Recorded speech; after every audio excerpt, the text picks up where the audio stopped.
तो hi guys. आज की वीडियो में हम बात करेंगे अपने अगले चैप्टर जो है chapter 18 body fluids and circulation class 11th की एनसीईआरटी का। तो इस चैप्टर में हम बेसिकली पढ़ेंगे ब्लड के बारे में, अपने लिम्फ के बारे में, सर्कुलेटरी पाथवेज के बारे में, हार्ट की डबल सर्कुलेशन के बारे में, अपनी कार्डियक की जो एक्टिविटी है वो रेगुलेट कैसे होती है उसके बारे में पढ़ेंगे, और एंड में हम पढ़ेंगे कुछ डिसऑर्डर्स जो कि हमारे सर्कुलेटरी सिस्टम से रिलेटेड है। तो पहले ही बात, जब हम चैप्टर का नाम सुनते हैं बॉडी फ्लूइड्स एंड सर्कुलेशन, हमारे दिमाग में सबसे पहले बॉडी फ्लूइड में आता है ब्लड। तो हमारा पहला सवाल है कि हमें ब्लड की ज़रूरत क्या है, कि ब्लड का हमारी बॉडी में पर्पस क्या है। So why do we need blood, पहला सवाल हमें यही आता है। नाउ इसका आंसर हमें पहली लाइन में ही मिल जाएगा कि we have learn that all living cells have to be provided with nutrients O2 and other essential substances. आपको पता होगा कि हमारी बॉडी में ऑक्सीजन की ज़रूरत है और भी बहुत सारी सब्सटेंसेस की ज़रूरत है, और उसके अलावा हमारी बॉडी में कुछ वेस्ट या फिर हार्मफुल सब्सटेंसेस भी प्रोड्यूस होते हैं जिनको हमें रिमूव करने की ज़रूरत है। तो ब्लड एक ट्रांसपोर्ट मीडियम की तरह एक्ट करता है जो हमारी बॉडी को डिफरेंट सब्सटेंसेस से प्रोवाइड करता है, और कुछ वेस्ट या हार्मफुल सब्सटेंसेस को भी हमारी बॉडी से रिमूव आउट कर देता है। तो ये थी हमारे ब्लड का फंक्शन, बेसिक फंक्शन ये था हमारे ब्लड का। It is therefore essential to have an efficient mechanism for the movement of these substances to the cells and from the cells. Different group of animals have evolved different methods for this transport. अब दूसरा सवाल ये आता है कि do all organisms need blood for this exchange, कि सारे organisms में ब्लड ही होगा या कुछ और भी सब्सटेंस ऐसा सेम फंक्शन कर सकता है। तो सारे ऑर्गेनिजम्स में ब्लड ही नहीं होता ट्रांसपोर्ट के लिए। जैसे हम पढ़ेंगे सिंपल ऑर्गेनिजम्स जैसे कि स्पॉन्जेस और सीलेंट्रेटा में सर्कुलेट होता है वाटर, और water from their surroundings through their body cavities to facilitate the cells to exchange the substances. तो स्पॉन्जेस और सीलेंट्रेटा में अपना वाटर मूव करता है और ट्रांसपोर्ट करता है इंपॉर्टेंट सब्सटेंसेस को। और जैसे जैसे हमारे ऑर्गेनिज्म की कॉम्प्लेक्सिटी बढ़ती है वैसे वैसे ही वो ऑर्गेनिज्म स्पेशल फ्लूइड्स का इस्तेमाल करने लग जाता है। जैसे blood is the most commonly used body fluid by most of the higher organisms including humans for the purpose. तो हायर ऑर्गेनिजम्स में ब्लड एक्ट करेगा ट्रांसपोर्ट के लिए, और लोअर ऑर्गेनिजम्स में हमने वाटर की सर्कुलेशन से होगा। हमारी बॉडी में एक और फ्लूइड भी है जिसको हम लिम्फ कहते हैं, which also helps in transport of certain substances. तो इस चैप्टर में हम ब्लड, लिम्फ और उनके मैकेनिज्म या सर्कुलेशन के बारे में ही पढ़ेंगे। तो पहला हमारा टॉपिक आता है अपने ब्लड के बारे में। तो मैंने इस एनसीईआरटी में कुछ पॉइंट्स हाईलाइट किए हुए हैं और वो इम्पॉर्टेंट है और हमें वो याद होने चाहिए। तो कंपोनेंट्स ऑफ ब्लड में क्या आएगा, तो हम उन कंपोनेंट्स के बारे में पढ़ेंगे जो हमारे ब्लड में होते हैं, मतलब हमारे ब्लड में डिफरेंट डिफरेंट टाइप्स के सब्सटेंसेस होते हैं, तो उन्हीं को ही हम पढ़ेंगे। तो blood is a special connective tissue consisting of, तो क्या क्या चीज़ें आ रही हैं इसमें। पहले आ रहा है fluid matrix, plasma and formed elements. अब फ्लूइड मैट्रिक्स तो समझ आता है, प्लाज्मा भी हमें समझ आता है। फॉर्म्ड एलिमेंट्स में अपनी बेसिकली तीन चीज़ें आती हैं। आरबीसीज आ जाते हैं अपने, red blood cells, white blood cells और प्लेटलेट्स। इन तीनों को मिला के ही हमारा फॉर्म्ड एलिमेंट्स बनता है। तो कई लोगों को ये समझ नहीं आता कि फॉर्म्ड एलिमेंट्स क्या होते हैं, तो इन चीज़ों को मिला के ही हम फॉर्म्ड एलिमेंट्स कहते हैं। अब हम इन कंपोनेंट्स को डिस्कस करेंगे। पहला कंपोनेंट आता है अपना प्लाज्मा। तो पहला कुछ प्रॉपर्टीज़ हैं इसकी, जैसे ये स्ट्रॉ कलर्ड है, तो जैसे स्ट्रॉ का वो कलर नहीं होता, तो इसका कलर भी कुछ वैसा ही होता है। आप गूगल पे सर्च भी कर सकते हो, स्ट्रॉ कलर आपको आसानी से मिल जाएगा। विस्कस फ्लूइड है, जो कि अब इसकी ब्लड में परसेंटेज कितनी है, इसकी 55% है ऑफ द ब्लड, 90 to 90%। अब ब्लड में इसकी परसेंटेज है 55%, और जो प्लाज्मा वाला पोर्शन है उसका 90 to 92% अपना वाटर है। तो ये परसेंटेजेस याद होनी चाहिए। उसके अलावा प्रोटीन्स का परसेंटेज है 6 to 8%, मतलब वाटर है 90 to 92% और बाकी जो बच गया 6 to 8% वो है अपना प्रोटीन्स। अब प्रोटीन्स भी अपने प्लाज्मा में 3 टाइप्स के दिए हुए हैं major proteins, fibrinogen, ग्लोब्युलिन्स and albumins. तो ये 3 टाइप्स के प्रोटीन हैं। आगे हम इन्हीं के ही फंक्शन को डिस्कस करेंगे। तो फिब्रिनोजेंस का फंक्शन क्या है? These are need for clotting और द कोगुलेशन ऑफ ब्लड। जैसे कि हमारा कई बार कट लग जाता है हमें हमारी बॉडी पे कहीं पे भी, तो आपने देखा होगा उसके ऊपर एक कवरिंग सी आ जाती है। उसी को हम कहते हैं कि ब्लड हमारा क्लॉट हो जाता है, कोगुलेशन ऑफ ब्लड हो जाती है, मतलब ब्लड जम जाता है। वैसे इसी इसका फंक्शन है फिब्रिनोजेंस का कि ये क्लॉटिंग या कोगुलेशन ऑफ ब्लड करते हैं। दूसरा प्रोटीन था ग्लोब्युलिन्स। ये इन्वॉल्व होते हैं अपने डिफेंस मैकेनिज्म में, मतलब कोई भी ऐसी चीज़ आए बाहर से जो हमारे बॉडी के लिए अच्छी नहीं है, इसको डिफेंस में हेल्प करेंगे। तीसरा आता है एल्ब्यूमिन्स। ये हमारे ऑस्मोटिक बैलेंस में भी हेल्प करते हैं। उसके बाद प्लाज्मा में कुछ मिनरल्स भी होंगे, जैसे सोडियम हो गया, कैल्शियम हो गया, मैग्नीशियम हो गया, कार्बोनेट हो गया और क्लोराइड हो गया। तो हमारे प्लाज्मा में मिनरल्स भी प्रेजेंट है। उसके बाद glucose, amino acids and lipids. ये 3 ऐसी चीज़ें हैं जो कि प्रेजेंट होती हैं इन प्लाज्मा ट्रांजिट स्टेट में।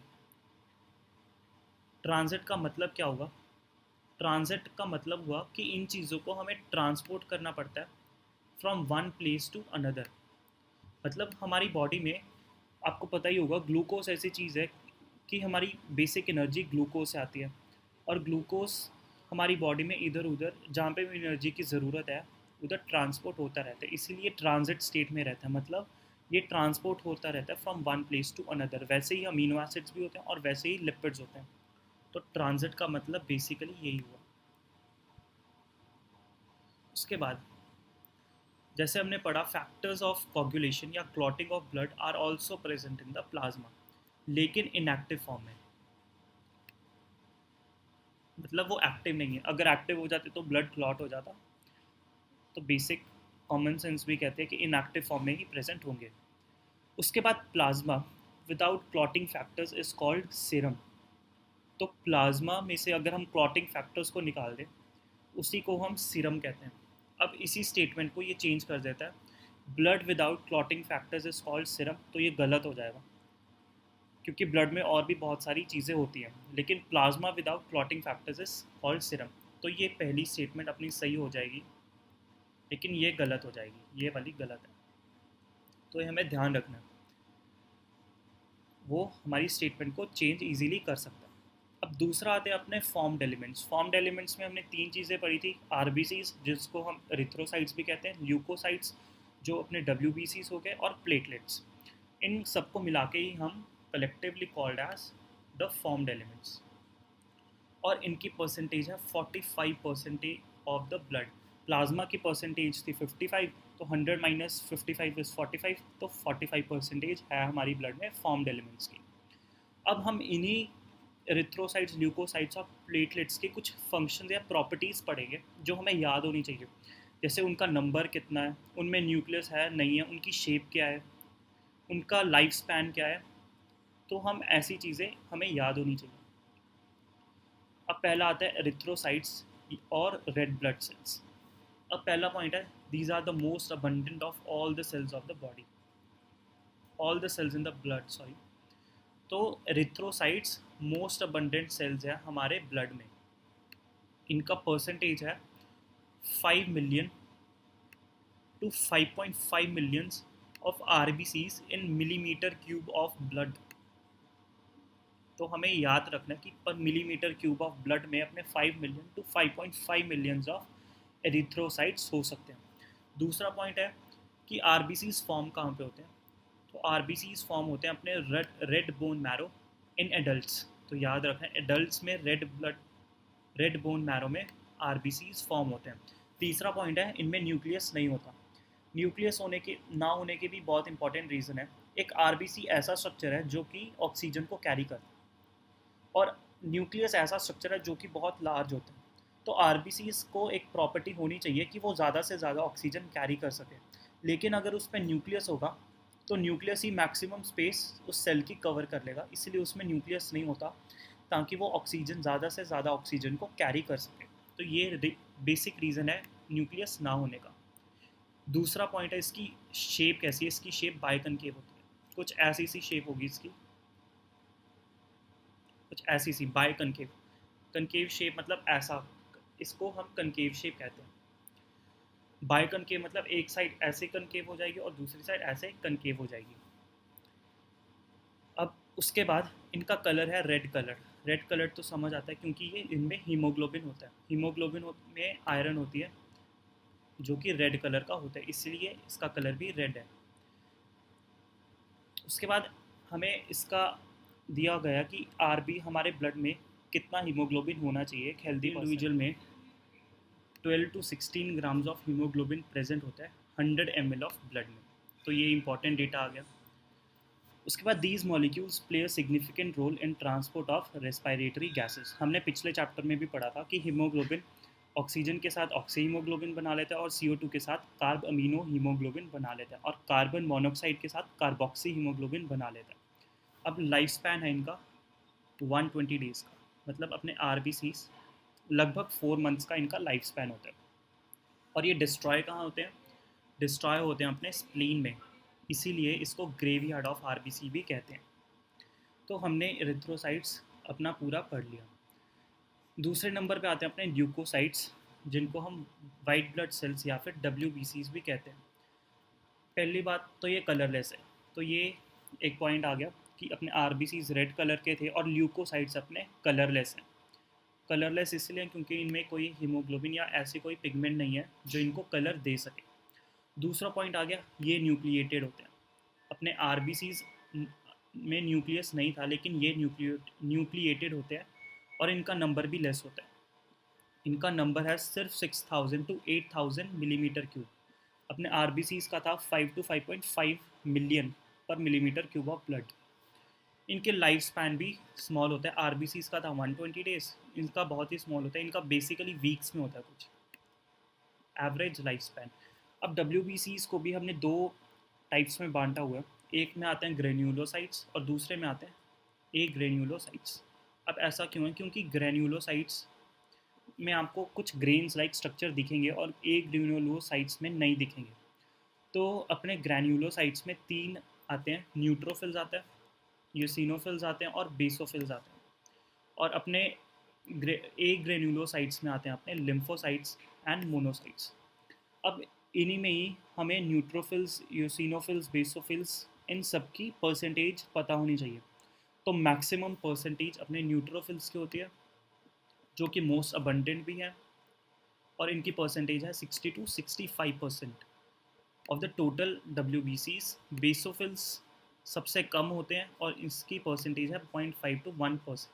तो मैक्सिमम अपने WBCs न्यूट्रोफिल्स होते हैं और लीस्ट पे आते हैं अपने बेसोफिल्स। उसके बाद मोनोसाइट्स का परसेंटेज हमें 6 टू 8% दिया गया। तो ये परसेंटेजेस भी हमें याद होने चाहिए, वो आपको ऑर्डर में पूछ सकते हैं कि इनको ऑर्डर में लगाओ। जो अपने न्यूट्रोफिल्स और मोनोसाइट्स हैं, ये दोनों फैगोसिटिक सेल्स होते हैं, मतलब ये फॉरेन ऑर्गेनिजम्स को डिस्ट्रॉय कर देंगे from entering into the body. जो अपने बेसोफिल्स हैं, ये सिक्रीट करते हैं हिस्टामिन, सेराटोनिन और हेपरिन। हेपरिन अपना एक एंटीकोगुलेंट है जो कि ब्लड में प्रेजेंट होता है और ये इन्वॉल्व होते हैं इन्फ्लामेटरी रिएक्शंस में।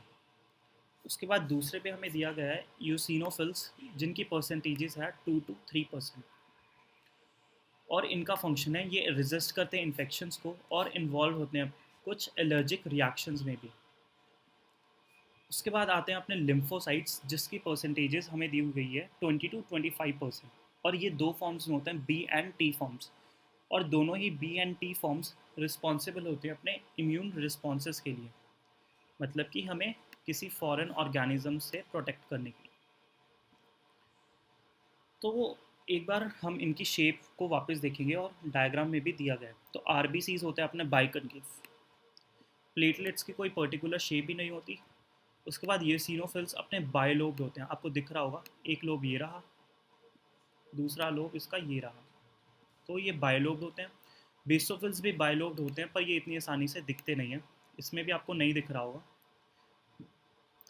न्यूट्रोफिल्स अपने मल्टी लोब्ड होते हैं। मल्टी लोब्ड इनका मतलब, मैं बायलोब्ड इनका न्यूक्लियस को कह रहा हूँ, मल्टी लोब्ड न्यूट्रोफिल्स का न्यूक्लियस होता है। आपको दिख रहा होगा बहुत सारे लोब्स हैं, एक लोब ये रहा, एक ये रहा, एक ये रहा। तो ऐसे ही बहुत सारे लोब्स होते हैं। मल्टी लोब्ड होता है अपना न्यूट्रोफिल। ये पिछले क्वेश्चंस में भी पूछा गया हुआ है।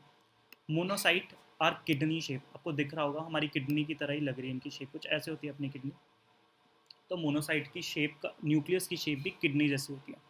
ये दिया गया अपना टी लिम्फोसाइट और ये रहा अपना बी लिम्फोसाइट। तो हमने इसकी शेप्स को भी याद रखना। अब लास्ट फॉर्म्ड एलिमेंट्स में आता है अपना प्लेटलेट्स, जिनको हम थ्रोम्बियोसाइट्स भी कहते हैं। और ये सेल की फ्रेगमेंट्स होती हैं जो कि प्रोड्यूस होती हैं मेगा कैरियोसाइट्स, जो कि स्पेशल सेल्स होते हैं अपने बोन मैरो में। ये भी इंपॉर्टेंट पॉइंट है, इनका भी हमें नंबर याद होना चाहिए। ये होते हैं 1.5 लाख टू 3.5 लाख पर मिलीमीटर क्यूब में। तो इनका नंबर भी याद होना चाहिए। अब इनका फंक्शन क्या है?